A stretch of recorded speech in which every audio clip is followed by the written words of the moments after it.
The Angry Chicken is a production of Amove TV. Bookmark amove.tv for more gaming and esports shows.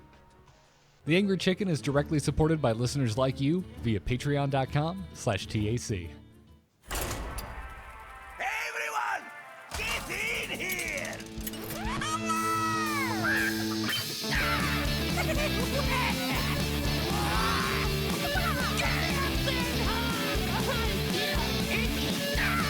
Ready for action! I've got the beast in my sight. A podcast about Hearthstone, Heroes of Warcraft. This is the Angry Chicken. Greetings and welcome back, everybody, to the podcast that's very flattered that it now has 5 stars, or at least will next month. This is the Angry Chicken. I'm Garrett Weinzerl, he's Willie Dills Gregory, and she is Jocelyn Moffat, and we're here to talk some Hearthstone. How's that new meta treating everybody? It's better. definitely better, but definitely more difficult, man. Like, you can tell everyone is tryharding this month for sure. Yeah. Yeah. People, when I've gotten into conversations about it in the last week, my one-word answer has been volatile. That's another good way to put it. I've had a really rocky, first half of the month, too. Like, I went on crazy 85% win streak type things and then proceeded to have a day where I had 50 games and an 18% win rate, and I just wanted to quit and never play again. And then yesterday I had a great stream, but then I stopped streaming and I went back down to a 30% win rate today, and I'm just like, my heart can't take this roller coaster. Yeah, man, it's it's only been a week. I'm not trying to get all I don't know, hyperbolic here or anything, but I think I liked the old meta better in terms of it felt like I got to play a game, whereas right now it kind of feels like I know whether I'm winning or losing by turn 3. I feel like that's also true, but it's good to see some kind of innovation and some decks that we haven't seen at least being popular. I know I've seen more Hunter in the last couple of days than I think I've seen on ladder in months, and not just go for your face Hunter, but spell Hunter is actually making a resurgence. And then obviously Mage, we knew Mage was going to be powerful, but Yeah. And the really cool, which keeps kicking my ass, but I can't play it at all, is the Kingsbane Rogue. The one that just buffs the crap out of its weapon and eventually is swinging for 20 damage with lifesteal. And I'm just like, ugh, if I can't kill you in one turn, I'm just never going to get there. Yeah, today I've really enjoyed that deck because today was the day I just went, screw it, I'm going back to aggro Paladin. Well, Murloc Paladin now because it's better than non-Murloc Paladin at the moment by kind of a hair. I'm pretty happy to see the Rogue right now because I'm like, yay, free win. But that's only because of the deck that I'm playing. When I was playing slower decks, the second I saw Rogue, the first time I was like, oh, what's this? Seriously, are you still playing tempo? What are you doing? And then I saw the Kingsbane. I'm like, oh, that's cute. And then I started having nightmares. Yeah. Then you realize, no, it's not cute. It's so frustrating. I was playing Control Pally, and I was having a great time. But yeah, some decks just, run right over it, like that Kingsbane Rogue. So it is rough, to say the least. Well, the Control Pally, you're slower than everybody. Yeah. Your win condition comes turn 18. Right? Yeah. So, when I just hope they run out of removal, and then I can just insta kill them with my princess or my. If anybody has a faster combo than you, you don't win. But you beat the crap out of aggro stuff because you just have all the control tools. So that's kind of the point, right? I will say this though, Garrett, you might be right that you can't suddenly be like, oh, I'm losing. Double corridor creeper. Now I'm winning. You can't do that as much anymore. But that's a good thing, I think. Because that was the swings were they were too based on these cards that were draw or don't, and not carefully plan a big swing turn with a big AoE or something like that, which I much prefer. I much prefer trying to set up a swing turn and then execute it rather than I got one corridor creeper. We're doing normal tradey stuff. We're both playing tempo decks, and all of a sudden, I draw the other one and I win. That kind of stuff. That bothered me. And what I've noticed about the new meta, which is now different than is like the mirror matches that I'm having now are far more skill intensive than draw intensive, and that's what I wanted anyway, right? I wanted to have matches where, like, if I'm playing Q block against Q block, it's like, who plays this better? It doesn't necessarily mean who just draws Cabal Lackey and stuff, which that's how it felt in those Tempo Rogue matchups. So one thing I will say, though, some people who are playing Tempo Rogue have decided to start playing the Faldori Strider deck now, and that feels a little bit luck-based because it's like, oh, I drew 3 spiders in a row and now I win. So I think that's as is typical of what annoys me in this game. I think that's kind of what's annoying me right now, are these kind of high roller decks. I mean, you mentioned Spell Hunter. That's actually one of the decks that's making me rage super hard right now, because like, oh, do they have Barnes? Well, they just win. Do they not have Barnes? I probably win. I know. I wasn't even talking about the Barnes version. I was talking about just strictly the spell version. And because you're right, the version with Barnes in it is super swingy. I was playing a little bit of that last night, and it's like, if I drew Barnes, I won. They just concede. And if I don't draw Barnes, then it's a slog, and none of my stuff is active because I have stupid Barnes and stupid Yashiraj in my deck, so I can't do anything. So, I mean, that one is really super swingy. I mean, the Spiteful decks are pretty swingy, too. Spiteful decks are really swingy, too. Yeah. For sure. Yeah. But you kind of pay for the swinginess, right? Whereas Barnes, you don't necessarily pay for it. You get it or you don't.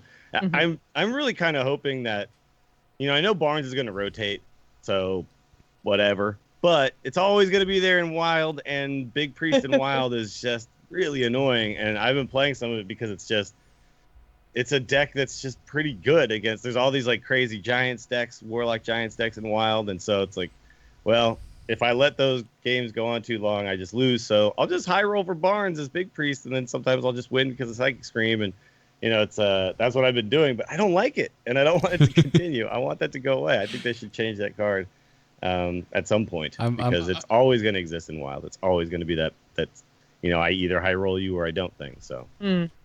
Yeah, I'm with you. As a matter of fact, Team 5, I would like to trade you. You can nerf Barnes to the ground. Just make Dreadsteed work the way it used to, please. If we're worried about Wild. Yeah, I guess you got to change the file too. Yeah. But Dreadsteed's fine. But I think the meta is better. I do think it's less high rolling now. But it is also, like you said, and I do agree, it's more volatile because there's more stuff going on, right? Like it opened up the door to a bunch of other decks, right? It opened up the door to a bunch of decks that don't rely on just that Pirates package, and it opened up the door to a lot of new openers that wouldn't have worked in the past, right? So you can actually play a 2-1, and it's not just instantly dead to a patches for free. So it's kind of cool. I do think that no matter what, it's like they can't quite get it to a point where there just isn't a strong core of decks, and then like that's it, right? And that's, I guess, the inherent problem with all card games. And so I think I wonder if people expected that suddenly there was going to be 50 viable decks because they changed like Corridor Creeper, and then it's like reality hits every single time. It's like, no, there's still like 5 or 6, right? Like, which is still some of the best meta we've ever had, right? I mean, 5 or 6 super viable tier 1 compete with each other decks. Well, they're not all using the same cards anymore. And they actually feel like the different decks, right? Like if you want to play an aggressive board centric deck, you're playing Murloc Paladin. If you want to play like a crazy combo-y style control deck, you're playing like Cube Warlock. If you want to burn people out, you got Secret Mage. Like, you've got options in every single. If you want to do some crazy stat manipulation, you've got the deck we're going to talk about later, which is the Interfire Divine Spirit Priest with the dragons. Like, all of the decks actually operate differently, and like that Kingsbane Rogue operates differently than any deck like we've probably ever seen, right? Yeah. To just keep bringing back a weapon and buffing it and making it more and more scary, that we've never really seen before. I mean, even at like Oil Rogue days, we've never seen something like this, right? Where it's like that you just see it. I guess it's kind of like Cthulhu, maybe. It's like oh yeah, but it's happening right in front of you. That's actually kind of what it is like. Yeah, it's pretty telegraphed. But yeah, at first, like, people were only running like a couple of buffs in that deck, and now it's just everything is about. But it's got Captain Greenskin and all kinds of stuff, and it's just like, buff my weapon. and it's cool. You know, it's like, and even Harrison doesn't help because you're just like, well, it's back the next turn for shiny 1 mana. Finder. Yeah, shiny. Yeah. So yeah, I mean, it's like there's all the archetypes feel at least super different. Not like, oh, this is just a different way to run South Sea Captain, Bone Mare, Corridor Creeper patches, right? Like that's I think what's kind of key about this, and the fact that somehow after all this happened, the one deck that nobody seemed to think, Spell Hunter, was gonna like make a resurgence. Like that's just bizarre to me. So I love the fact that you get weird surprises like that when these shakeups happen.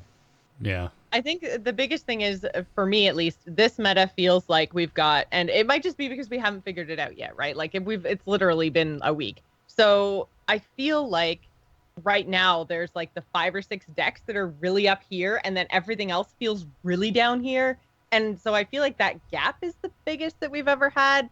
I could be wrong, but it felt like before it was almost like a little bit of a sliding scale kind of thing. Like you still had your decks that were up top, but then like other stuff seemed a little bit closer. And if you got a good matchup, you could kind of compete. But right now it just feels like if you're not playing one of the top decks, then you're just like you can't play around with Shaman. You can't really play around with the Warrior. Like they're still kind of trashy. It is hard to meme, but I think my theory on that is that it's really like right now it's almost impossible to meme in Wild. Because like I was trying to play my Alarmo bot Malagos Rogue the other day. And you can't win a game, man. You know, you just can't. Like every deck is just way too powerful. I mean, I think the theory. reason why I feel like it's hard to meme right now is because we are in the 3rd expansion. I think once Mammoth rotates, the memes will be available to you again for the 1st and 2nd expansion of the next year a little more readily. It's just that we have the biggest card pool, right? That we're gonna have. Yeah. So the deck levels, like the power levels of the decks, are at basically the highest they're going to be, right? And that's going to happen cyclically every single year, right? They're always going to end up being the most powerful in that 3rd expansion of a calendar year, a Hearthstone calendar. Well, a Hearthstone year. I don't know. A Hearthstone standard year, yeah. Yeah, a Hearthstone standard year, sure. A standard Hearthstone year. It sounds like it's some sci-fi thing, like a standard solar something. I don't know.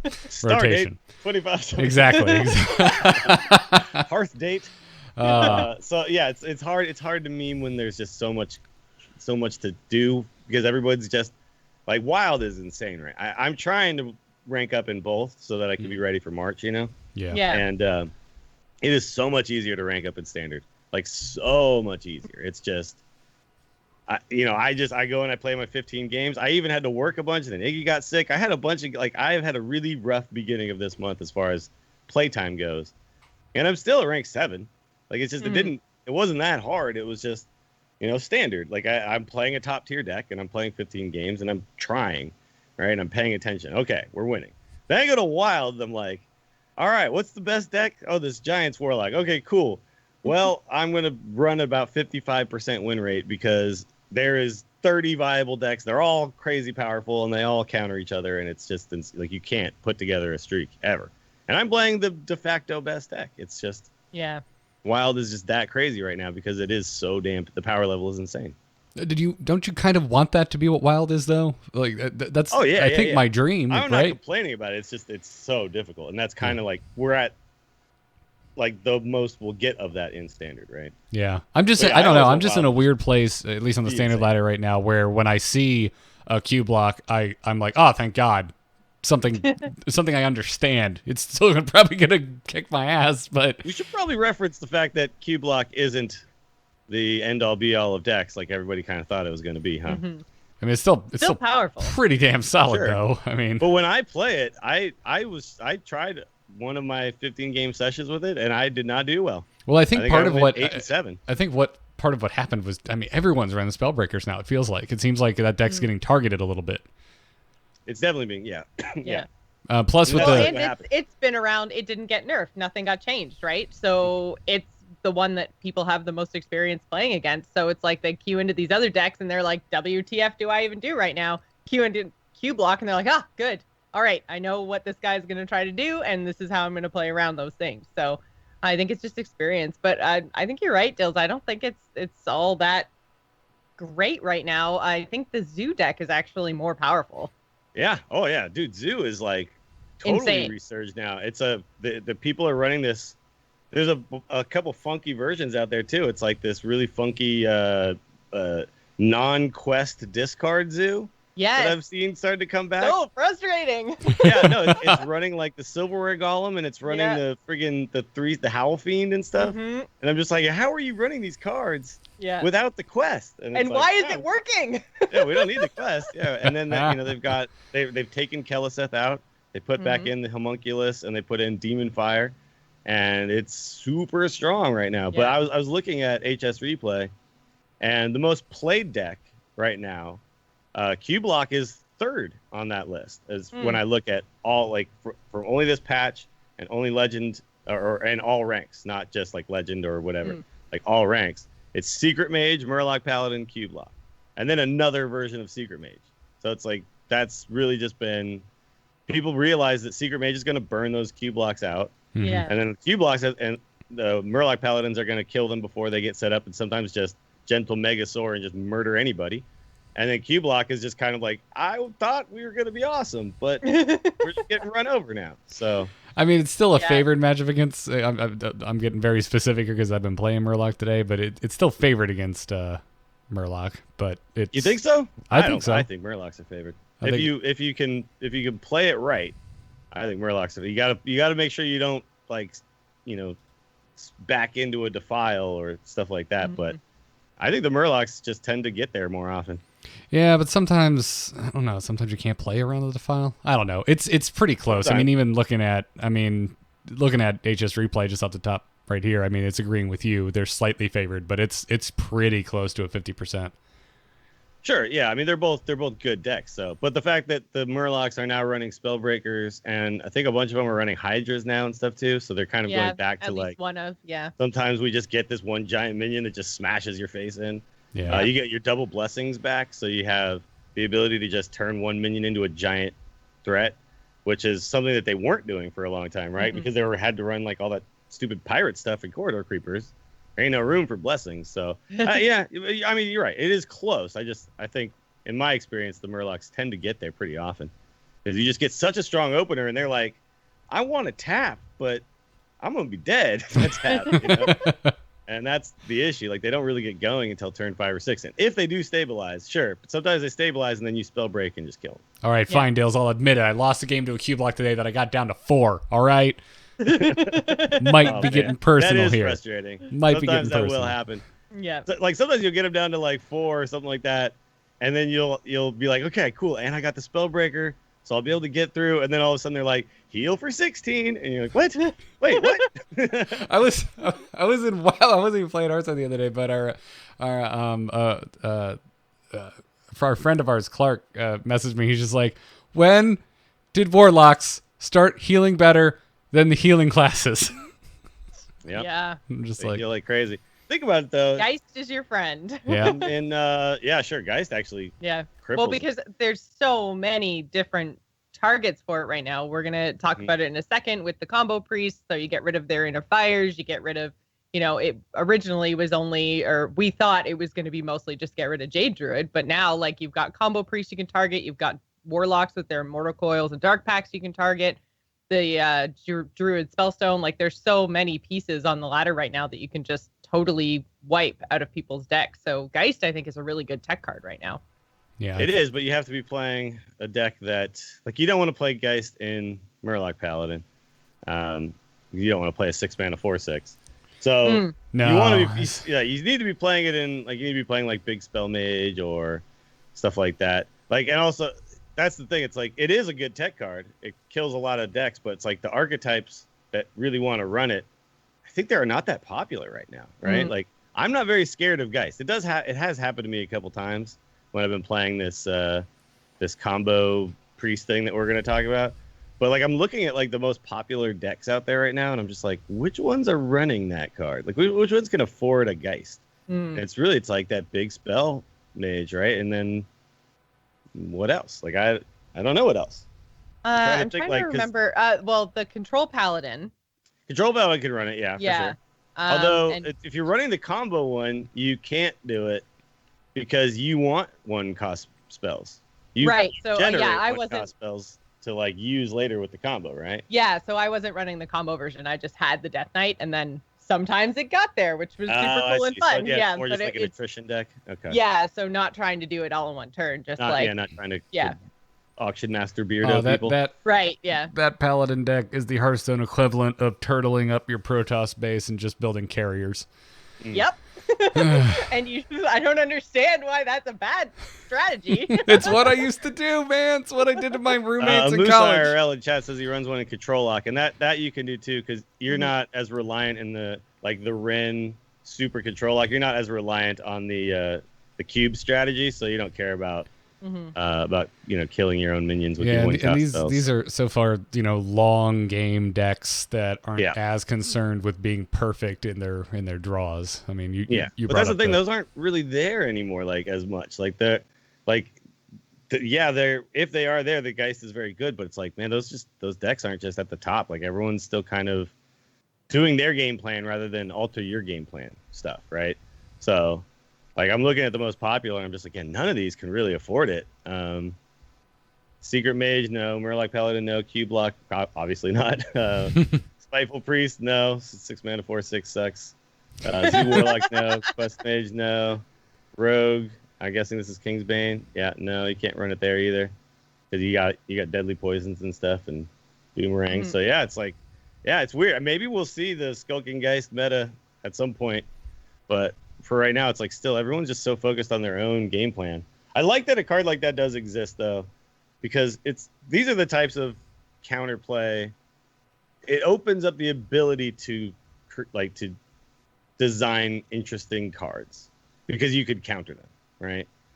And you really have to think about putting that counter cards that had to be changed because you can never what are you gonna do if Patches is here forever this way in Wild? Like, are you never gonna be able to make powerful Pirates ever again?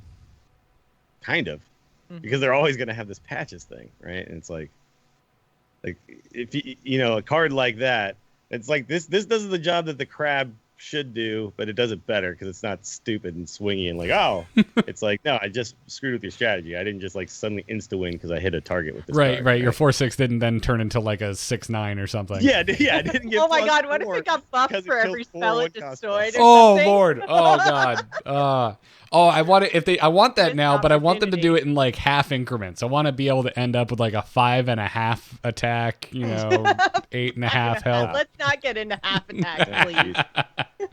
I thought about that. That'd be interesting if you made a really complex card game that had integers in the style of, say, World of Warcraft or Lord. Heroes of the Storm. No. Where cards would cost 562 mana, and then that would have 738 attack, and then you'd be like, okay, we're gonna nerf or buff it. We buff it by 3 or 4. We need to mute Dills right now. I don't have that. If I mute him, I mute you. It would make a very balanced game. It would be super ridiculous. I was making a joke. You are are to keep track of, but you're giving me like high school algebra, day sweat. I'm sweating from my day nightmares. Listen, man. There would be a very specific market for this game, which would be like the ultra nerd who loves how complex it is, right? And they would probably love the hell out of it. Cool. Somebody please make that game that isn't Hearthstone, so I can just avoid it entirely. Oh, thanks for that waking nightmare, Dills. Well, I mean, nobody thinks that World of Warcraft is that complex when friggin' Fireball does 4,160 damage or whatever, and then it has all these different multipliers of 1% here, it's a pretty 1.3% different game. It's a pretty different game from a card game. You don't think about it. You just know it does that much damage, right? Actually, I don't really think about how much damage it does. I just know I need better gear, so it does more of it. All that stuff is in there, though. That stuff is happening. If you made the card game, you saw the integers. That's the problem, right? You would then be seeing them all the time. But you have, if you think about it, when you're in PvP or something, every time I cast a spell, it's I'm playing a card that costs this much mana, right? And it does this thing. I don't know. It's not that different. It's just it needs to be out of sight, out of mind, right? For it to not be totally overwhelming. Please and thank you. Yeah. All right. So there's our thoughts on the state of the meta at the moment. Let's move on into news. Good news, everyone! I'm still laughing about that. HCT Germany happened this past weekend, and it kind of influenced our strategy talk a little bit later. We'll be talking about the most popular priest deck that was played there, and you're probably also seeing in your at-home games. But this was cool. Do you guys think this tournament would have gotten as much kind of buzz if it hadn't happened so quickly after a patch? It still didn't feel like it had much buzz, to be honest. It didn't. No. I wish it had more, but I think the issue too is there wasn't a lot of names. There was Orange and Jackie Chan. That was pretty much it. Yeah. Right. Yeah. Which I think is going to be the way these tour stops are going to go, right? Because they're local. Sure. So for Germany, it had 1 global qualifier and 3 European qualifiers, and then that was it. So with all these big open online qualifiers, then we're going to get a lot more variety in our player names. Yeah. So, I mean, it was good that Orange and Jackie Chan were there, but then there were a lot of other players that, I mean, like the ones that came, I think, like 1st to 4th were probably like the next biggest names. Like I'd kind of heard of like Hunter Ace before, but well, yeah, like these guys are actually on teams, right? Yeah, exactly. Yeah, I mean, Hunter Ace has been. You're right. There's a lot of lesser known players that are going to be going to these tour stops because they're much more like localized. Yeah, I started digging through like Liquipedia like I used to do back in StarCraft days when a bunch of new players would show up and I didn't know who they were. So like I was looking up Hunter Race and I'm like, holy crap, he's been placing since early last year. But then I'm also looking at the tournaments he played in and I'm like, yeah, I've never heard of any of these except for DreamHack. Yeah.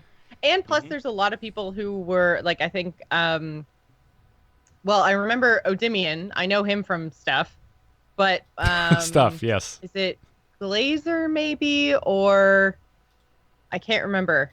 Somebody anyways is one of those like top 50 every season ladder grinder people, as opposed to, you know, a tournament placement, which I found kind of interesting because I was just like, well, you know, like that we always talk about how different it is playing ladder versus, you know, playing in these big tournaments. So I was like, we actually have a dude that doesn't do ladder all the time. I think it might have been Boston actually, or Boston. Yeah.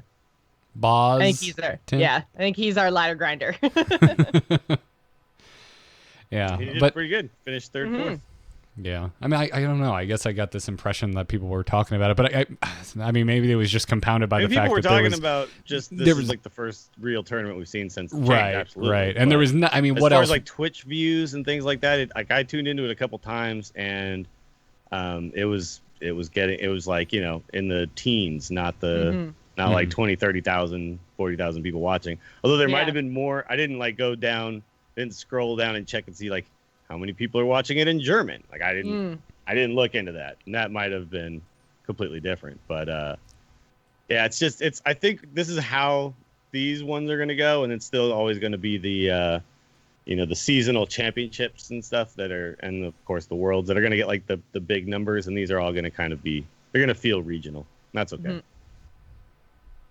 I think it's a good thing at the end of the day. We want to provide some sort of road for new blood to get into the big tournaments. Yeah, absolutely. So if you're watching the smaller stops. By the way, the winner was how do we say this? Be quiet. No, quiet? Literally be quiet. Be quiet. Oh, okay. Be quiet, man. Be quiet. I'm like thinking like it's some like French word or whatever, but okay. Well, because he's got a German flag. As I was telling you how to say it, it sounded like I was telling you to shut up. Yeah, be quiet. Just be quiet. He is German. That's why I thought it was weird. But you look at his results. Officially, apparently, according to Liquipedia, he's earned $200 in Hearthstone earnings. So. Well, yeah. I mean, also, I'm looking at his Wikipedia page too. I mean, this is his highest placing victory that's at least recorded here.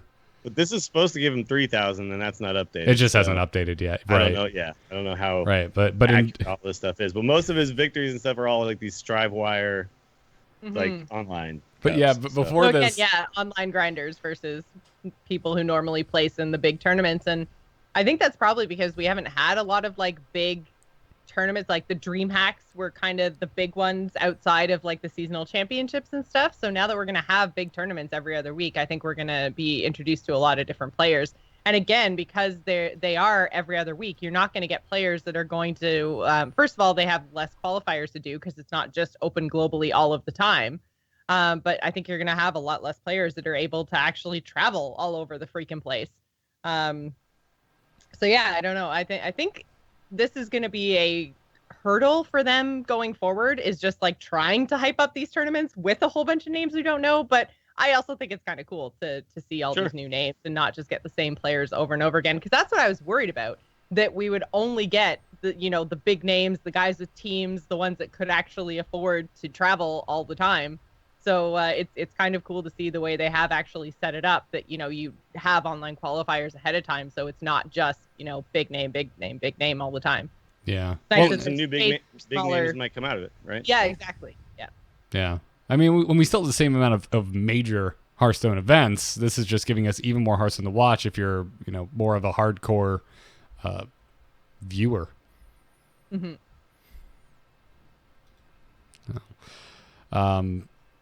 I do want to mention that I didn't watch a ton of it, but I caught Be Quiet versus Yarla. I'm going to call it Yarla. That sounds better. But that final game, I felt really bad for Yarla. He got to play 2 Tyrians and he still lost. Yeah, Be Quiet's lineup was pretty kind of greedy, and I mean it was kind of high rolly, and even like in the finals when he was playing against Hunter Ace and he like dirty ratted the Dragon Caller Alana, I was just like, oh my god, like how high rolly can you possibly get? Not to take anything away from his victory or anything, but yeah, he had a pretty greedy lineup. I think stating what happened, it doesn't take anything away from someone's victory. I mean, it's just... Well, I know. I just don't want people to think that, like, oh, if he hadn't high rolled, he wouldn't have won. Like, I don't want people to think he just high rolled his way through all of HCT Germany. But yeah, there were some points where I was just like, oh man, where is he stuffing those horseshoes? I mean, at one point, the casters were like, oh man, Hunter Ace, be careful crossing the street because this is not your day. And I'm just like, oh. It's bad when the caster's just like, nope, this is over. Yeah. Well, and you could see it on his face too. Like it was just, he just kind of was getting lower and lower and lower in his chair, and like it just so demoralizing in so many ways. Yeah, and he was so into it when he was winning before. I really kind of became a fan of Hunter Ace throughout the tournament, from the games I did see him in. But it was overall, I enjoyed watching it. Gave me some ideas. Be Quiet's which again sounds like I'm yelling at everybody. His Control Mage, I thought, was a pretty kind of a standout, more unique deck. Mm-hmm. But Dills, you put this in here. Amnesiac and Chalky have joined Tempo Storm. That is correct. So this is kind of interesting. I think Amnesiac wasn't a surprise. I'm pretty sure he announced that at PAX South. I was gonna say, I felt when I heard it, I was like, I think I knew this already. But the announcement here was just that he is now the third person in the Tempo Storm official, like 3-person roster that can, win that team bonus that Blizzard's now giving out. So the team bonus, if people don't remember, we talked about it when all this stuff kind of came out, but let me see if I can find the thing here. Pro team standings will recognize the top Hearthstone teams and reward their players with cash prizes. Approved organizations, we still don't really know what that means, but we'll select 3 players to represent them each season. At the end of each season, the top 10 teams worldwide will receive a cash prize based on their 3 team members' combined point totals. So now it's going to be Amnesiac, Just Saying, and Muzzy is the official Tempo Storm 3-person roster. So that's right. I was like, strong. I knew it was Muzzy, but I couldn't remember who the third person was. So that's a very strong team. Yeah, so Trump didn't make the cut. Poor Trump didn't make that. But I mean, I think that makes sense. Like, he's still a streamer first, right? So he's not necessarily like, I'm going to finish top 10 legend at the end of each season. Whereas like Amnesiac and Muzzy and Just Saying, that is what they do. Like that is, they turn the stream off at the end of the season. On the last day, they are just straight grinding to get that super high finish. So this totally makes sense. This is interesting. Like we had talked about how this might affect team rosters, right? Do you stay on a team? Like if you're Trump, it doesn't matter to you, right? Because you're like, oh, well, I wasn't going to do that anyway. Yeah. But if you are, Muzzy, and you're not on Tempo Storm and you're not one of these 3, you're going to bail from the team probably, right? And you're going to go join a team where you can be one of the official 3 people. That that being said, maybe Tempo Storm has found a way around this because Chalky has been now hired on as a coach. So, which does seem like good because obviously they're acknowledging that he's, good enough to help these 3 players, but at the same time feels a little bit like, well, we don't want to lose you. Coach? Well, he wasn't even technically a member of Tempo Storm at all before this, right? So he was, right. I think he was just a free agent. Mm-hmm. So this is like him just signing out, like, because he was doing, what was the team with him and Zalay where they were Team Love You Lots or something? Yeah. So, because they weren't really, but I mean, that was Muzzy who was Tempo Storm, and Zalay, who, I don't know what he's on. Is he like Team Omni now? Or I don't know. I think he has a team, right? Officially a team, but yeah, because Zalay was, he was Archon, wasn't he? Back in the day, he was, yeah. Yeah. But, Archon anyway, like, Chalky wasn't officially on a team. So, but it's interesting. I feel like they might have found a little bit of a loophole here where maybe they can offer Chalky a bonus based on this 3-person team finish, right? Where now, like, they're not necessarily only sharing with those 3 players, but if Chalky's role is to kind of support those 3 players and help scout, like, what other people are doing on the ladder while they're sitting grinding, now you kind of have your eyes, like, on the outside, right? Looking at what other people, like, maybe he can be looking at all the other top players and trying to follow what they're doing and what they're playing and try to give his 3 players like a better snapshot of what the meta actually looks like at the very top, right? So this is interesting. This is when we talked about how this might affect rosters.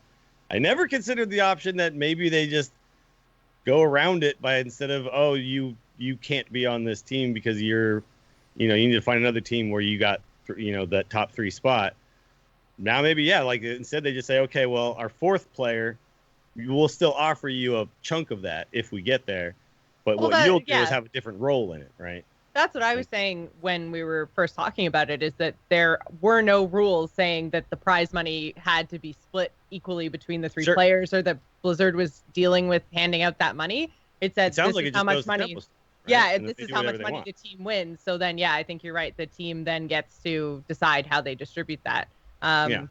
But and also I just looked it up. Yeah, Zalay was Archon, then Luminosity, and now is considered by Wikipedia to be Omni Slash. Yeah. But I don't know if that's actually officially a team, because we don't know what actually officially a team means. Omni Slash could actually be a pretty solid team right now. Yeah, because that would they be could have Kibler, Firebat, Zalay, and now they have Stan Sifka. So yeah. If they wanted to, they could also be totally a competitive team at this point, and not just a podcast organization or whatever, YouTube video organization. But yeah, so I think this is kind of cool. It is also of note that Chalky and Reynad haven't had the best history, so it looks like that's all put behind them. If people don't remember, Chalky was one of the people who kind of broke the whole Magic Amy thing, and put out all that, all the evidence. I forgot about all that Magic Amy stuff. Yeah, and Reynad was pretty upset about it. Wasn't a big fan of Chalky. Chalky also had BM'd Reynad at some tournaments or something, and some people thought, oh, like, these guys hate each other. So I don't know. Maybe it's not Reynad who actually like made the decision, but he's just like, oh, I'm okay with it. Or yeah, maybe they're I'm pretty totally sure fine now. They just go, money. All right, under the bridge. Yeah, yeah. Money. We need a that happened 3 years ago. Money. We need a TAC TMZ bumper drop just for this type of discussion. That's what we need. So it's kind of cool. I like Chalky a lot. Amnesiac, I'm a fan of his play. I don't dislike the guy. They got a pretty sweet team here, Like, they all seem to. I think this is also really good too, because for people who are saying Hearthstone dead game, esports is stupid with Hearthstone, blah blah blah, it's still being taken very seriously by people at the top. So this is good. Like, there's hirings right now, not firings and disbandings. This is a solid. Just look. If the signs are pointing to Hearthstone continuing to have a lot of success going forward, these are good signs. Dead game with seemingly a healthy economy. Yeah, I don't know what's going on here. Yeah. I mean, it is true that Hearthstone isn't where it once was, as far as, like, if you go and look on Twitch, right? But did anybody expect that it would always be third behind League of Legends and Dota, or did we all suspect at some point something like Fortnite and PUBG were going to come along, right? Like also, can we like take a look at where we are right now in the cycle of Hearthstone? This is the quietest it's going to be right now. Like this week, I was like throwing in news. I'm like, yeah, I guess like a small tournament happened in Germany, and that's about it. But that's compared to last week, which was nuts because we got the patch and all that stuff. But we're just sitting here waiting for the standard rotation. When that happens, there's going to be a boom. It happens every time. Oh yeah. Yeah, and like there's just been a couple of just absolute juggernauts of games that have come along recently. But when you look at like say card games, right? Hearthstone is still very clearly the dominant as far as an online card game to watch. And also recently, two of the largest games have had two of the largest streamers return to them as well. If you're looking at Twitch numbers, so yep, yeah. But Hearthstone's doing great things right now, I think so. Yeah, it's just it's cool. It's interesting to note, and we're not really an esports podcast, so there you go. Probably all we need to say about that. Indeed. Well, before we move into strategy and talk about Inner Fire Dragon Priest, which I have been calling Inner Dragon Fire personally, we have a sponsor to thank for this week's episode, and that is Away Travel. They are back. If you want to check out their amazing selection of luggage, go to awaytravel.com/TAC, and if you use the offer code TAC, TAC, you'll get $20 off your order. All three of us have Away luggage. All three of us have used them to keep our Hearthstone gaming going while we've been sitting in airports refusing to talk to, I don't know, it always seems to be like an old lady traveling from Florida for me. That's always who I get stuck trying to hold a conversation with me. And I'm like, Florida problem. Exactly. I'm like, that's nice. Do I have lethal? Do I have lethal? Oh, really? Your granddaughter does what now? That's fascinating.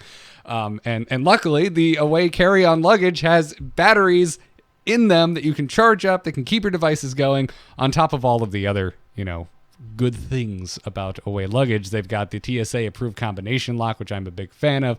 They've got the interior pressure system, or what is it, Joss? Oh man, no, I can't remember what I used to call the it. The smooshing system. Oh, the smooshing. I was gonna say scooshing because I'm like, that sounds like a thing I would say. I would call scooching very high tech. It's a high tech smooshing system. If we want to go scooching, I would call that the wheels that you drag the luggage with. No, scoosh, not scooch. Oh, scooch. What is a scoosh? Same as a smoosh. Well, you can push the air out. It's literally a synonym for smoosh. Exactly. Yeah. All right. I can make up all kinds of words, Garrett, for what exactly this interior pressure system actually is. Wonderful. The free shipping within the 48 lower states, a 100-day return policy, and a lifetime warranty. I already dropped mine full of stuff out of the trunk of my car at like maximum weight, and nothing has happened to it. It's fine. Whereas I have totally had luggage that has broken within the first month of me owning it, so I'm very happy with my Away luggage. But check them out. We appreciate them supporting this episode, and we appreciate you going to awaytravel.com/TAC. And if you need a new piece of luggage, use the code TAC at checkout and get $20 off your suitcase. Oh yeah. By the way, I got a quick Away anecdote. When I was traveling to Seattle with my away.com luggage, or awaytravel.com. Let me get that right. Don't actually go to away.com. We don't know what that is. I was traveling with it, and I get on the plane. I have the carry-on size. Put the carry-on in the overhead bin, as I was instructed to do. Another guy comes along. I don't pay much attention. He throws his in there. And then as I'm getting off, I'm like, uh-oh. Why do I have two bags in here? He had the exact same bag, exact same color, exact same size. Yeah, so Away might be getting a little popular out there, I guess, in the world, because they make a great product. But I was just like, oh no, and he was like, oh, nice bag, dude. I was like, yeah. We had to check that. Luckily, I had put the little tag on. I was gonna say, did you do a tag, or did you? It comes with a little leather tag. So you can try it. You can do, yeah. So, but I might just spray paint my name on the outside or something. I get so nervous with my carry-on if I check it or something that someone else just pick it up and walk away, because apparently it's the most secure thing ever is to bring your luggage onto a plane, but by the time it's going around that thing, they're like, just pick up whatever you want and walk away. Yeah. You're leaving, so we no longer care about your luggage. Yep. Yep. That's why you got to opt for one of the more unique colors. All right, let's talk about this new priest deck. Hit it very hard. Wanna blow something up?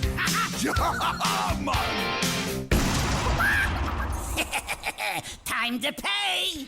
All right, combo dragon priest. Some people are calling it inner fire dragon priest, is what both of you refer to it as, which was the first time I heard about it. Hunter Race brought one with them. Actually, it was, I think, the most played archetype at HCT Germany of priest decks. Yeah, I mean, there were some big priests in tow. Well, there was, I think, one big priest, and then every other priest at HCT Germany was running the dragon kind of package, and then some of them were running this combo, and some of them were running the spiteful package. So it's kind of like the same core dragon deck, and then which kind of flavor you want to throw in there. So we're talking about the combo one, but are you trying to win by just hitting him in the face with one giant minion that you got in the stick, or are you trying to just do the tempo game and hit him with the? Although I will say that the spiteful version, if you're worried about warlocks, the spiteful version can be really good because mind control is very powerful in that in that matchup, right? So mind controlling one of their 3/9s is pretty solid, but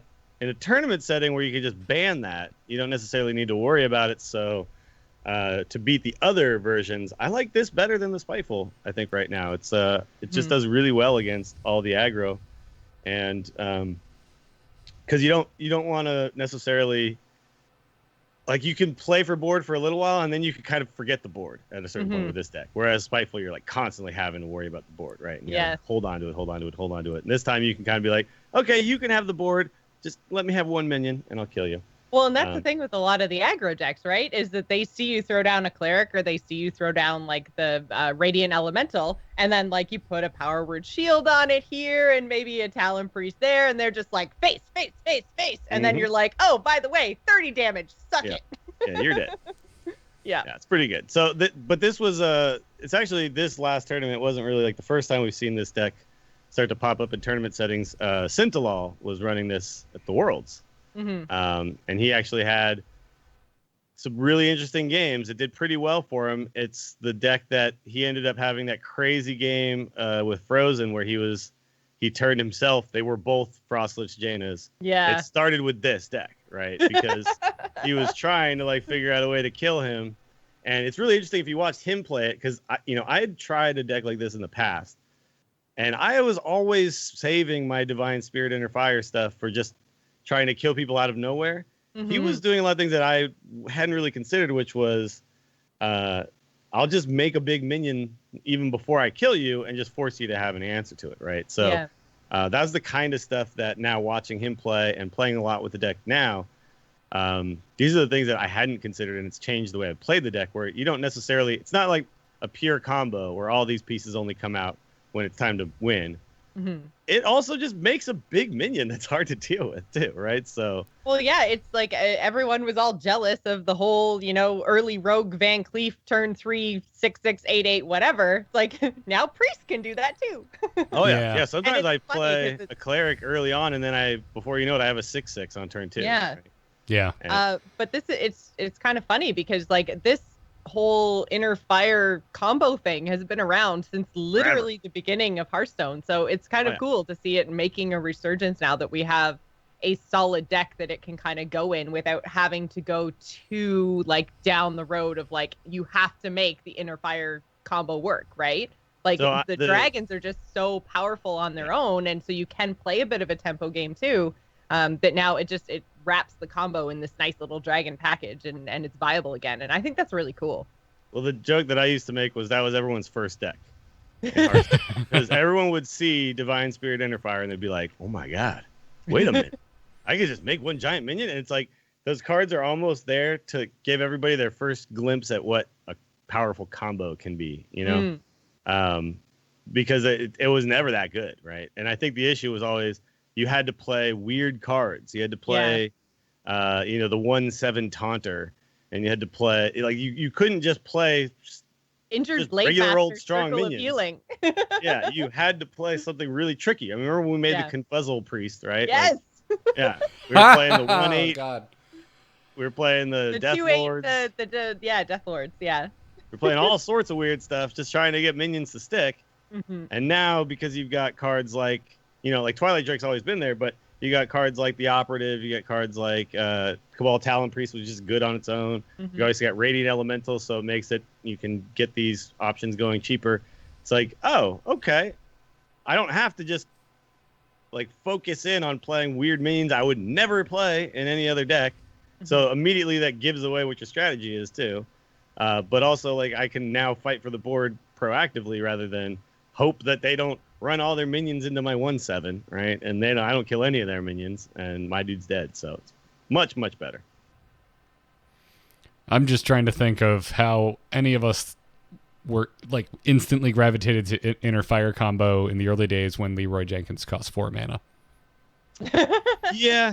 Well, it's a legendary, and if you don't have legendaries, these are basics, right? The Inner Fire is a classic, and then the Divine Spirit is a basic, right? So you already have Divine Spirit when you start this game. Yeah. And then you just open Inner Fire probably pretty easily, and then you have that, and then you're good to go. Or you craft it for 40 or whatever. So yep, it makes sense. So the interesting thing here is that there is some wiggle room around how you tech your deck or play your deck. The version that you've linked from HS Replay, it's a little bit funky as far as ladder goes for me, for my tastes. I don't like the Crazed Alchemist, even though it does give you one other way to kind of get your Inner Fire thing going off. Well, I think the Crazed Alchemist specifically is in there, and I feel like this is more of a tournament tech, because I think Crazed Alchemist is in there specifically in case you get geisted, right? So in case you lose your Inner Fire, you still have a way to Divine Spirit, and then flop and get your big damage in. So that's why the Crazed Alchemist is there, but I just don't know if you need it on ladder. No, I don't think so. Like we talked about, Geist isn't really running rampant on ladder right now. So no, it's not. But it makes sense. The issue too, though, is like this deck is running a Ysera and stuff like that. It's got a Massive Spell, but it doesn't have the 0-cost silence, which I've found, at least for ladder, is super important. That 0-cost silence, like that thing gets you there so many times, because a lot of times you have the mana to do your double Divine Spirit Inner Fire stuff, but you don't have 4 mana for a Massive Spell left. Yeah. Right, to bust through some taunt minions. So the 0 mana silence is insane, and then of course you got Shadow Visions, which means you can find more copies of it, and you can readily find the specific spell you need. So I kind of prefer being a little bit more tightly around just what my game plan is, and I think what you said, Joss, makes a lot of sense. This is why we're seeing this version right now. It's because it was just run in that tournament, and in a tournament meta, these cards make a lot more sense. Yeah. I kind of like the Crazed Alchemist. I like having the other route. It's all right. It's just, I don't know. It's a card. It's like you can't find Crazed Alchemist with Shadow Visions. You can't, like, I don't know. I found it wasn't very good. I ended up taking it out. But feel free. Have at it. Run Crazed Alchemist all you want. Knock yourself out. Well, if you're rocking Silence as a 1-of, I would consider just taking out Massive Spell. Massive Spell, though, says draw a card on it, and that's why I like that. Yeah. This deck, so...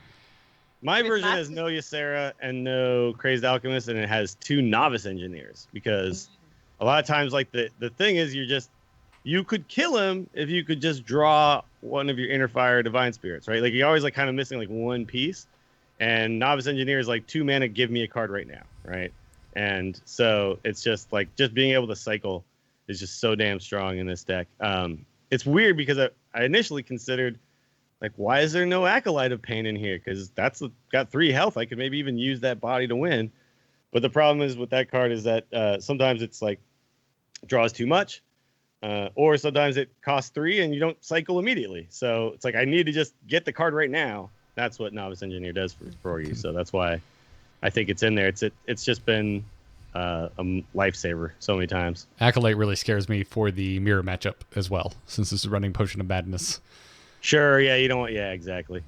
The other thing too, this version is running double Potion of Madness, and mine was only running a single one, but I kind of like the idea of 2 of them because so many times I wanted one. There's a lot of aggro right now. Potion of Madness will find a target. It's a great way to just kill somebody, right? Because you can use one of their minions. If they kill all your minions, you can use one of their minions to actually get the final combo off. Or the other thing is too, because there's a Twilight Acolyte in this deck, you can Twilight Acolyte give whatever their taunt is to attack, and then steal it with Potion of Madness, and then it's the same thing as if you silenced it. Well, there's exactly kind of there's a lot of different ways to get around. Yeah. You needed to be able to do it defensively at some point, and then offensively later. And the problem with running one was, if you had to use it defensively, suddenly you ran out of that option to use it as a way to kill.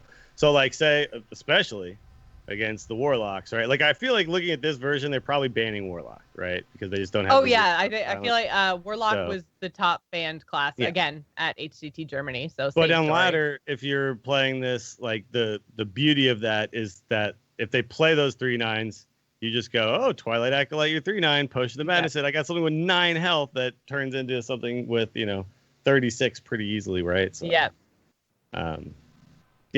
it's a very strong deck right now. So I like that it has a lot of like cool, tricky ways to win potentially. Like not just figuring out your own win condition with your own cards, but then also like playing with what your opponent plays too. And I like the trickiness of Priest. I think they've always been a little bit tricky because of all the like steal your opponent stuff, all the milkshakiness. But this feels like cool, fun, tricky, combo-y. I like it.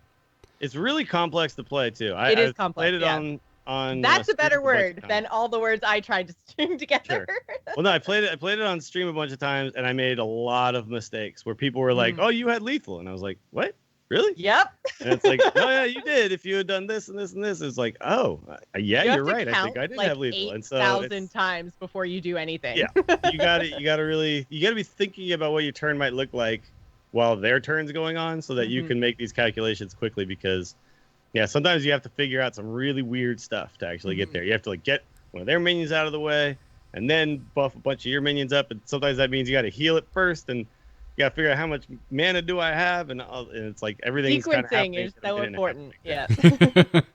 So I mean, at the very beginning, Dills, you kind of pitted this against the spiteful the spiteful version. Which do you prefer for ladder? This versus I actually spiteful. think right now this is the better ladder deck, but spiteful is the more fun. Don't have to sit there and crunch the numbers deck, right? It's like you just kind of play on argue with that. With that deck. Yeah, it's more tempo-y. Yeah, I think I'm leaning towards spiteful just because I can't ban Warlock, and Warlock happens right now. Well, you don't have to ban Warlock with this deck if you have it teched for ladder, right? Which I think again, like I have a deck code for my list, which literally the largest card is Draconic Operative, and it's running like 2 Glimmer Roots, 2 Novice Engineers, and I might go in there and do something like maybe go down to 1 Glimmer Root so I can put in a second Potion of Madness. But my version that I've been running is definitely teched for ladder. Although I will say this, I expected to see a lot more Warlocks than I actually did, and I didn't see that many. So I was actually able to do just fine where against you them are. I did. Yeah, it depends where you are on ladder and what exactly you're seeing. Like I said, that I'm been facing a lot of hunters and a lot of mages as opposed to warlocks. If I were to start running into a whole bunch of Q blocks when I hit like 5, then that would be the time I would probably swap over to spiteful. But if you are seeing a lot of like super duper aggressive decks, then I think combo is the way to go, because like I said, aggro decks for the most part ignore your minions, so it's quite easy to kill them on turn 4 or 5. Aggro decks really you just need to draw a Duskbreaker and you'll just win. Because that half the time I don't even need to do that. It's like I just end up killing them first because they just don't pay attention to my 5, then 8, then 10 health minion. So I've had about a 70-ish% win rate with this deck, and I think obviously that's pretty early on in the season, and not like I haven't gotten up to rank 5 yet, so it'll probably get a little bit slower as I face people who understand what the hell's happening. But you're right, like sometimes you just surprise people with a victory out of nowhere. And that's why I like it. Whereas Spiteful Priest, you kind of have to just slowly gain the board and then win with the board, right? Whereas this deck just like turn 5, 6, 7, at any moment you just win, right? You can just burst them for. You can still play the Dragon Priest game of playing on curve and just kind of outvaluing your opponent, but then you also have the Inner Fire Divine Spirit combo to just blow them out of nowhere. Yeah. Now, one of the trickiest things about this deck, too, is knowing what to pick with your operatives and with your Shadow Visions. So that's going to be one of those things where you're going to have to just play a lot because, every time I was doing it, I was like, okay, with Shadow Visions, I probably just want to get, I probably just want to get one of my combo pieces, right? But sometimes it's like, no, in this particular game, you're actually not going to win with the combo. You're going to win by preventing the damage or something, right? So actually, I should probably be taking like a Potion of Madness, or I should be taking, a Silence, or I should be taking something like that, where I can use that card to play defensively. And so these are the things you got to understand, like how this game is progressing. How are you winning? Are you actually going to combo this guy down, or do you just need to not die to them and just run them out of stuff? So it's tough because the winning condition with this deck always seems like it's going to be Divine Spirit Inner Fire, but sometimes no, it's just win the game, like you said. Do you find yourself casting? Just win. Just win. Strategy. Well, win the game with the board. I guess. Yeah. We should just change the name of this podcast at this point. Yeah. I mean, we just figured it out. We cracked it. Win the game. Just win the game. One last. Don't get to 0 health before they get to 0 health. That's what you should do. What? One last question before we move on. Do you find yourself preemptively casting Shadow Visions a lot? Because I found what I was doing was just holding on to it until there was a situation I had no answer for, and I'm just like, Shadow Visions, take the wheel. No, with this deck, because you don't run things like Dragonfire Potion and AoEs and stuff, there's only a few spells you're really going for. So I like to just, like on turn 2, if I have nothing else to do, I just cast it because I just want to utilize that mana, right? So I think in this particular priest deck, it's not as much of a reactive spell as it usually is. So you can, at the beginning of the game, start just collecting the combo pieces because usually the turn you start to combo people, like if you start casting them that early anyway, usually the turn you do combo people out, it's pretty tight on the mana if you're doing it in the mid game, right? Like if you're doing it at turn 10, whatever, like combo doesn't cost that much. But I find myself oftentimes doing it on turn 6, 7. So you need all the mana you can get, so you can't really afford to cast the Shadow Visions there. Cool. Well, rad. Definitely go check it out. We've got links to all of the decks that I showed on screen. We also have a link to Dill's specific version from his own darn Hearthstone account there and a deck code if you want to grab it. amove.tv. Look for the episode 249 Angry Chicken post. Now let's take a crazy game story. Is the whole world gone crazy? You're in trouble now. You got it!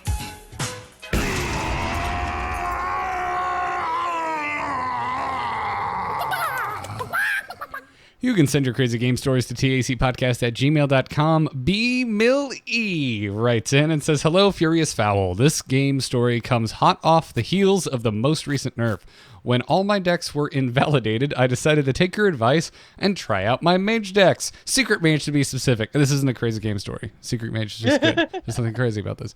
Anyways, so I ended up in a mage v mage battle. Me playing secrets and my opponent playing Exodia.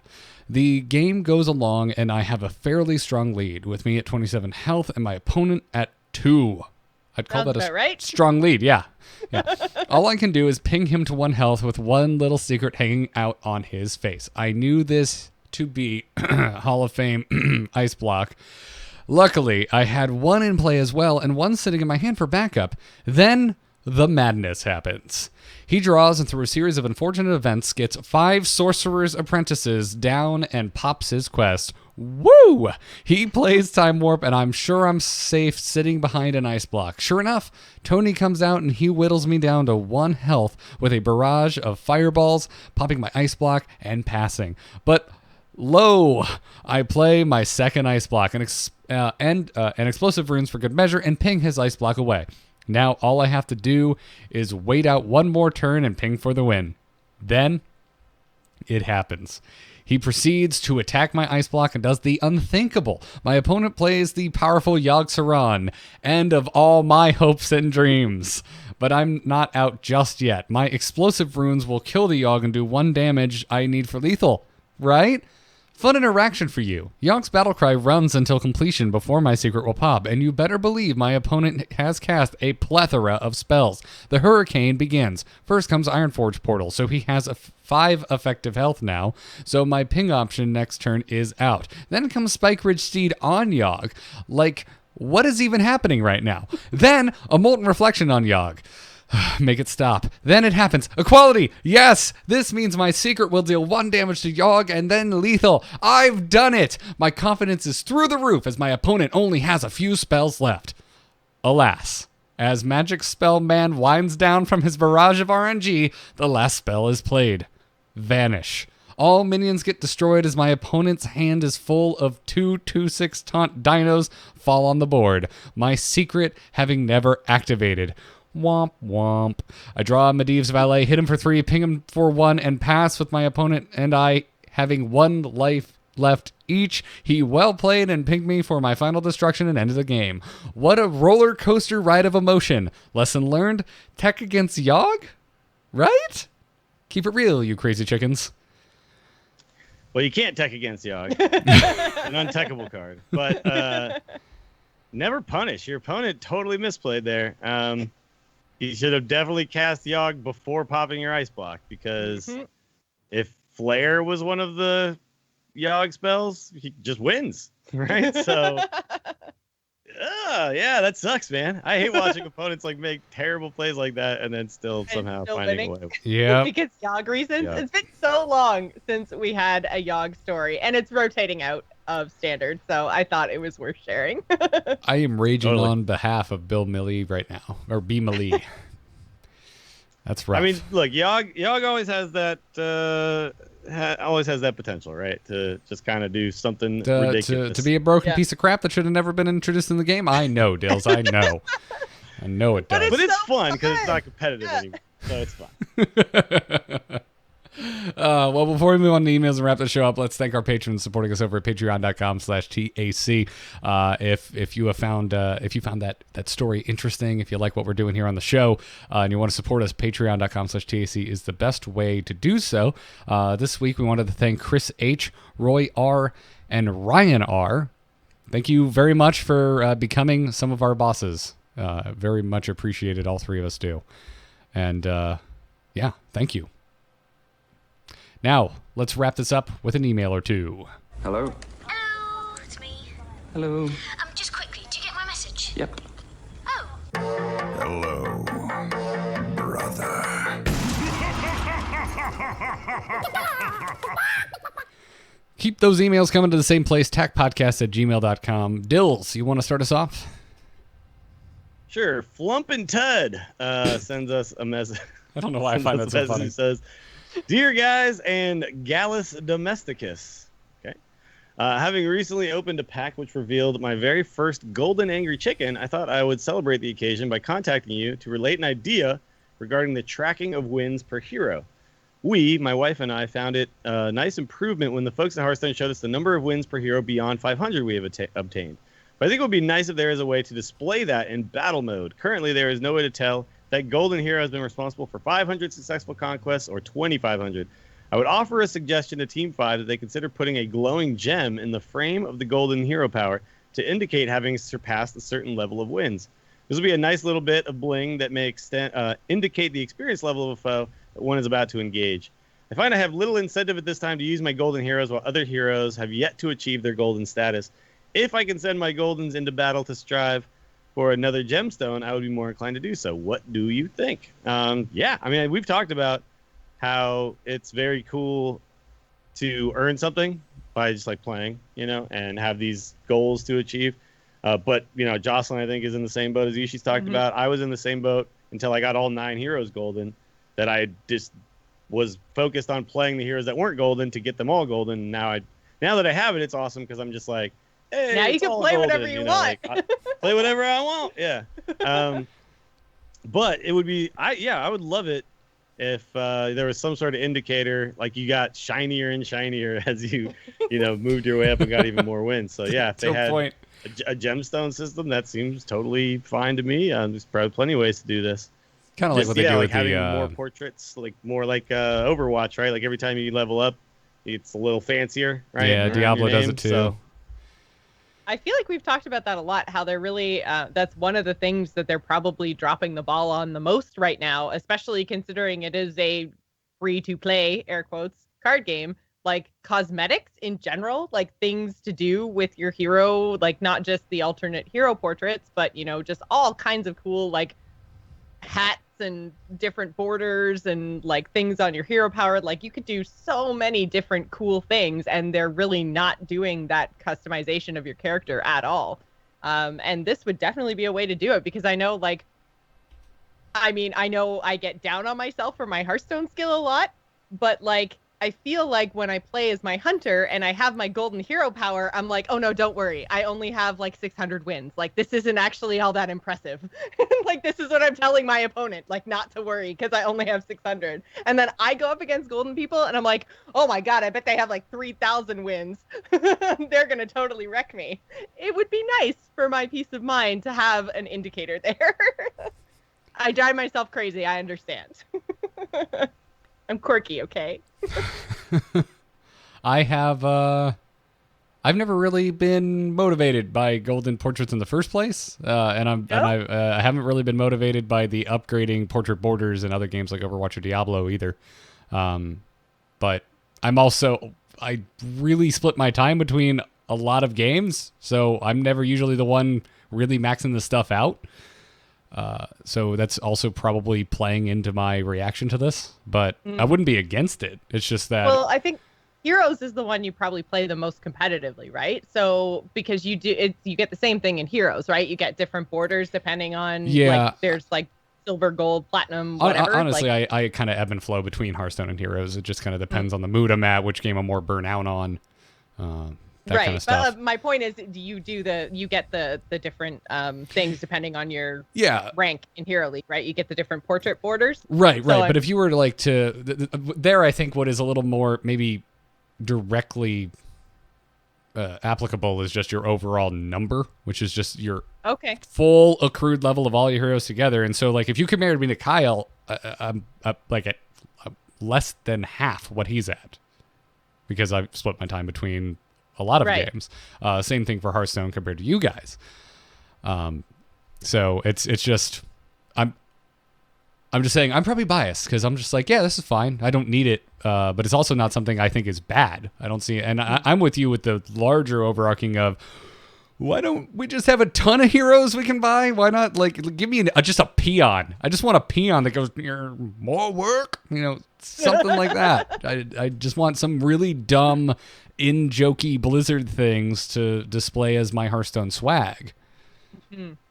Oh, wouldn't that be cool if they had just an alternate hero portrait that could be the peon or the innkeeper or something that could just go over top of any class? Yeah, give me a bunch of stupid like StarCraft 1 sprites that look terrible. I don't care. I want it, man. Yeah, I mean that too, but I think the main thing here with the email is just once you pass a certain point, don't you still want to be earning stuff through your play? And I think a lot of people want that. Like a lot of people do. They want to just keep playing and keep feeling like they're continuing to kind of tick that box, right? It's like once you get to level 60 and you stop seeing experience bars fill up, it's as gamers we're like, I want to see the little bar fill up, man. Yeah. Like, so you want to, if you're working towards another color portrait or color gemstone or something, it's gonna feel better. And well, and I'm with this guy. It will feel better. I like it. They like to show off, I think, too, as gamers, right? Like that's the whole reason why skins are even a thing in any game, is because you want to show off the cool thing that you have. So if you've got 1,500 wins as a hero and you've got like a little ruby studded hero power or something, like that's the kind of thing that people are going to want to work towards, I think, in general, other than Garrett. I said, I mean, Garrett's point isn't necessarily, I don't think that you wouldn't want these things if you could get them. It's just that you've kind of come to terms with what your game style is. Play style is, which is like, I'm not focusing on one game, right? I'm not all in on this game to earn all. Right. Like maybe once a year, someone will be like, "Oh my God, you don't have this golden hero? What a scrub! This guy does a podcast," and I don't let that really bother me. I'm just like, whatever. That dude is clearly, whatever. But yeah, that's my point, is that I'm not like, this isn't the kind of stuff that really kicks me to grind out a game.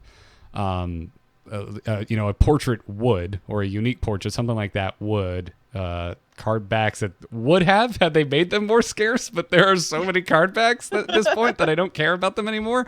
Although I did buy the expensive version of WoW because that card back's amazing.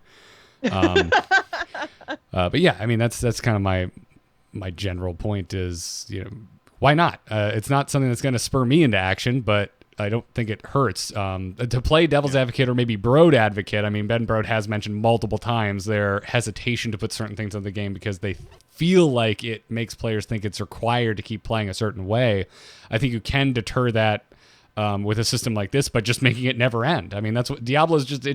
Does it have a cap? I think it might. It might be extremely high, but you just make it so obscenely. It just goes on for so long that it again kind of does away from the this is required, because I'm never going to have all 9 classes at 5,000 wins or something, or 10,000 wins. You just make it a number that's so astronomical and so insane that it's not realistic to really actively try for it. But as you passively play, it's there.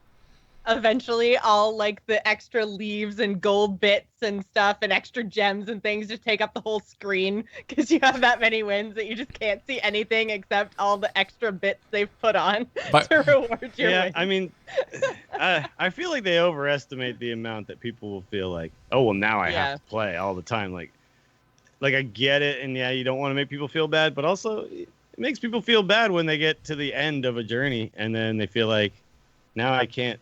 Like, why am I playing Hunter right now? We all if want I'm Jocelyn, progression. right? Yeah. Like I don't think people like that either. So no matter what, you're making people feel bad. So I don't know. So make people sparkly and feel bad. Yeah, exactly. Like I feel better when I have things to work towards. And think of World of Warcraft with like all the achievements and everything. It's like I know I'm never gonna get all these things, and it doesn't matter. And there's so many achievements in there that just don't mean anything. Like other than I just have this thing now. I can pull Your up. point total just keeps going up, but you can't even do anything with that point total. I can hit Y and I can just see that I did it, and that's kind of the point, right? It's just that I can see that I did it, and that's and I feel like just not doing that just because theoretically, like maybe someone's gonna feel bad, and I don't know. It's just like just do it, man. Just like it's nice, it's fun for a lot of people. I think we should just do it and be sparkly. Yeah. It's just it is awkward to I think someone had also posted at some point, I don't remember if it was on our thing or if it was somewhere else, but that the levels should keep going too, and that every time it just takes forever to get another level. Like you get to 60 and then talked about that when we were talking specifically about rewards, because we thought it would be good if you could actually get a reward like you do in Overwatch. You get a loot box, or in Heroes you get a loot box, whatever. Exactly. You get a pack at the end of a level.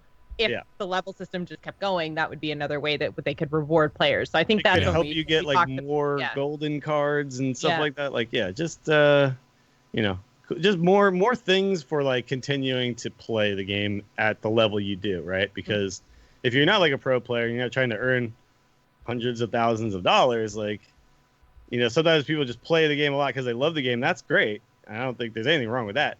But it's also still nice to reward those players for the amount of time they spend in the game. Yeah, I'm all for it. Even though I'm not gonna, if it came out, I'm not gonna be like, I can't wait. Playing if they don't, I'm just keep going. Nice. Yeah, exactly. Joss, final email for today. This one comes to us from Peter H, who says, "Hey chickens, there was talk last episode about maining a deck or class and how everybody does it to some extent, but ultimately it's a bad idea. That got me thinking. I'm actually in the opposite situation.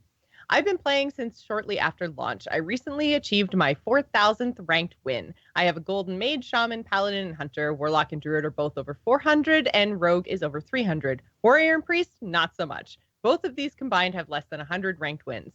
I have never liked playing those classes, and I'm not likely to do so anytime soon. They are by far my least favorite classes to play against as well.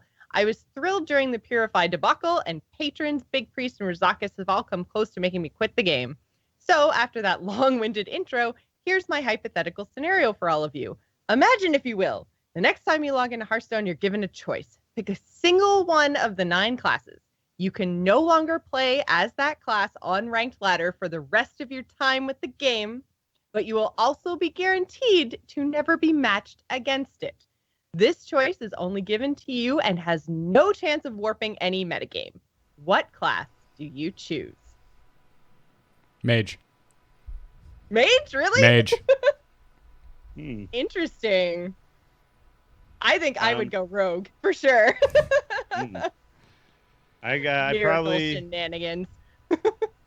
probably go druid, but Is that druid just because of things like Jades and Spreading Plague? Like once the rotation happens, would you still pick druid, or are you just sick and tired of seeing them playing again? I just am sick of druid. Yeah, I don't know. Just I don't know. I will say this though. Your hypothetical situation, if actually given to us, would definitely warp the metagame. Oh, it would, but he's just saying, like if you had, like, without taking a metagame into account, without any of that kind of stuff, like, just if you could never play a class again, but it also meant you'd never face them again, what class would you never want to see, hypothetically, in Hearthstone? Yes. Yes, and just roll with it, Dills. Yeah. Yeah. But yeah, druid for sure, because Druid's ridiculous. Like, and I know things are going to rotate, but it's like they ramp. They have like the best anti-aggro tools. They have like, like you can't necessarily flood the board against them because that's bad. You can't necessarily like just beat them down because they gain 1 million armor now. They have better armor gain than warrior. They have the ability to like burst people out of nowhere. They have some of the strongest minion play. Some of the strongest card draw. Right now, it's like they're just silly, So, not that they're like top of the food chain, because it's like currently isn't like a best overall, version necessarily, but they have the like rest of forever. If you could never see one of the classes in Hearthstone, they still like all the tools just broken because of their toolkit. Fair enough. Druid's pretty close for me. That's how I feel about Rogue completely. Mage and Druid are pretty close, but if I just go with one, I would be fine never having to deal with Ice Block again. Yeah, Ice Block though, it's like I'm wondering even if it's just gonna go, if it's even gonna go to the Hall of Fame. I would say it still has, I think, a better than 50-50 chance at this point, I think, of that happening. Would you say it has a 55% chance to stay? Yeah, okay, so the thing is that it makes it tough going forward because you want to keep giving Mage like the burns spells and the things like that, but you always run the risk of just making them so goddamn powerful because of that Ice Block, right? Like it might just tip at any moment because they can always do this thing where they don't die. So it makes it hard to give them like proper burn spells when they have that card, right? So also when like quests come out and Death Knights come out and things like that, it's like, oh my god, like everything becomes a little bit of like you can't make it as powerful as maybe you want to because Ice Block is always there. So I wouldn't mind it. I wouldn't mind it at all.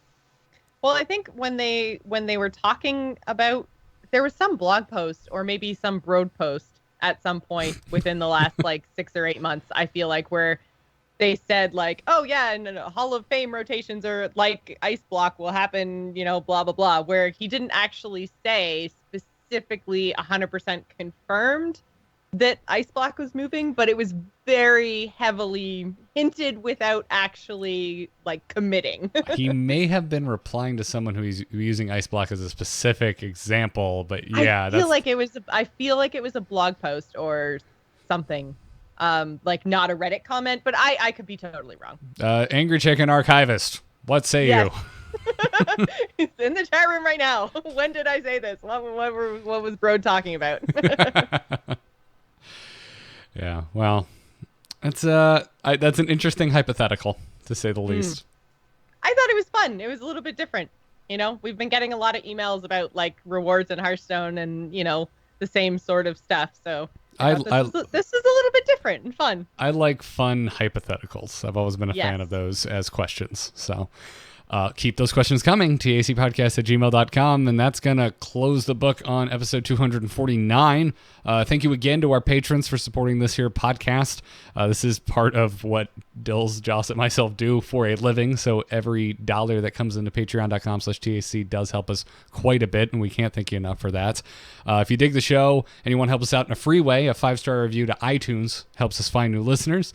Huge thanks to our Patreon producers, Declan H., Michael N., Sean C., Johnny S., and LVE. You can pick up Angry Chicken t-shirts over at shirts.amove.tv. We also have custom etched glassware, pint glasses, stuff like that over at etched.amove.tv. Follow the show on Twitter at TAC Podcast. And around the table before we leave, Dills, where can everybody find you? Check me out on Twitter. I'm at Willie Dills. And if you want to check out the Twitch stream where I play the Hearthstones, I will be probably playing the specific deck we talked about today in strategy. I'll be playing the Inner Fire Divine Spirit Dragon Priest thingy. So come check me out, twitch.tv/Willie Dills. Generally, I stream in the evenings, but I'm trying to work on a schedule. It's tough. My second job makes it very difficult because it's like a bartending job that happens here and there. So it's kind of annoying when you're trying to set up a schedule. But, just check my Twitter. That's where you will find out when I'm about to go live. Awesome. Jocelyn, how about yourself? You can find me on Twitter and Twitch. I'm at Joss Plays. Also, please do go check BattleNet Sports. It's the new show that I've started doing. I've been doing it for a couple months now with the Convert to Raid guys. Basically covering all things Hearthstone esports. So the most recent show just went up today, and we covered all the decks and the players and stuff from HCT Germany. So if you're looking for a guide to Hearthstone esports, especially now that there are tournaments going on every other weekend, if not every weekend in terms of the Copa stuff, then do go check out BattleNet Sports. Also launching this week is our first Gamers In Presents short-run show called Shipwrecks and Shanties with myself and Civ. We're covering Sea of Thieves. So if you're interested in Sea of Thieves at all, please do go and check that out. Should be posted on Thursday. I'll be listening to that because I cannot wait to play that game. Oh, dude, it's so fun. It looks like the beta most... was so fun, and the actual game is like 4 times as big. I'm just so excited. I'm buying it. That's it. I'm buying it. I'm buying it. Yep. If you and Civ are playing. Yep. I can't wait to play a lot for like 3 weeks and then stop showing up. And every time I see you guys in PUBG to get yelled at for not showing up to raid. Except showing up to loot and pillage, I guess, because it's pirates, drink rum, shoot cannons, stuff like that. Folks, I'm on Twitter at Garrett Art. All the podcasts I do can be found at amove.tv. Jocelyn and I will have a fresh new episode of Embrace the Spoilers going up next week about Black Panther. There's also a mini episode going up this week, so if you're not subscribed to Embrace the Spoilers, check that out. Also, please check out my solo show, The Angry Nerd. New name pending. I'm finally just about to call it quits on that because it's just pointless. It has no bearing on the actual show itself. Last 3 weeks, I have taught you how to make cocktails. We've done old fashions. We've done daiquiris, and we have now done martinis. So go check out The Angry Nerd if that sounds interesting to you. You're old fashioned. You don't muddle the cherry and the orange. God no. That's called trash. That's called I stuck my hand in my garbage disposal, pulled out the contents, put it in the bottom of my drink, put bourbon in it, and then soda water, and made you pay $13 for crap. And then called it an old fashioned for some bizarre reason. Yeah, I don't know what the hell's going on there. Nope. But like I had a whole argument with another bartender about this. He was like, Dills, it's the 80s. Like, you're telling me that old fashioned is just muddled sugar and bitters at the bottom? And I'm like, yes, that is what I'm telling you. That is like, it. That's crazy. I'm like, no, it's not. Like, what happened? I don't think I've ever actually had an old fashioned. They're delicious. You like bourbon and you haven't had an old fashioned? Oh my God, Jocelyn. I have a recipe card I will send you. Okay. But yeah, the 80s are what happened, by the way, Dills. The 80s are what happened to old fashions. I think it's like nightclubs and stuff and like that type of thing. That's how they started making, because everything had to be fruity. Yeah, it was really bad. It's really bad. Is that your fruity dance? Fruity. Everything got to put fruit in it. It's like, why? It's 3 ingredients, bourbon, people. 3 ingredients. Mostly bourbon, a tiny little bit of sugar, and an even tinier bit of bitters. That's it. We're just sweetening our bourbon a little bit. Yeah, and a little flavor to it. Garnish to your heart's content. Some people like cherries, like Civ. He's perfectly free to be wrong. The rest of the world likes lemon and orange peel. So, anyways, go listen to that. And that's going to wrap it up for this episode of The Angry Chicken. I almost said nerd because I had cocktails on my brain. Thank you all for listening. Until next time, job's done. Job's done. Job's done. Yes. Oh, God bless, Dills. I'm so glad.